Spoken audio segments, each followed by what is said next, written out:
வணக்கம். இன்னைக்கு நம்ம ஸ்பைஸ் மெனுக்கிட்ட செவ்வாய்க்கிழமை மெனு பக்கம் வாங்க பாருங்க. கம்மன்னு சிக்கன் தம் பிரியாணி ஆம்பூர் ஸ்டைலு அப்படிங்க பாருங்க. மணக்க mutton masala, Chintamani chicken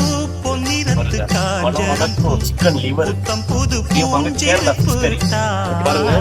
kebab fried piece போடுறதுக்காக வச்சுக்கோங்க. லைக் போட்டுருக்கு கபாப் ஃப்ரைட் பீஸ் வஞ்சரம் அருமையா இருக்கும். அடுத்து பாருங்க நெத்திலி பீஸ், ஸ்டோரி பீஸ். இது வந்து போன்லெஸ் பீஸ், குழந்தைங்க நல்லா விரும்பி சாப்பிடுவாங்க. சைவத்தில் பார்த்தோம்னா பாருங்க அகத்தி கீரை அப்படிங்க பாருங்க. காலிஃப்ளவர் 65 கலர் கம்மங்கம்மன் இருக்கு. அது அப்படியே முள்ளங்கி போட்டு அப்படிங்க பார்த்தோம்னா பிரியாணிக்கு ஆனியன் சேலட் லைட்டாக பாருங்க. பாருங்க பிரியாணியோட காம்ப்ளிமெண்ட்ரியா பாயில்டு எக் அப்படியே பாருங்க. சுட ஆவி போடுற ஒயிட் ரைஸ் நம்மள்ட்ட வந்து குழம்பு அவைலபிள். ஃபிஷ் கறி, இப்படி சிக்கன் குருமா, சாம்பார், தக்காளி ரசம். ஓகே, தேங்க்யூ பாபாய். லஞ்ச் ரெடியா? தேங்க்யூ.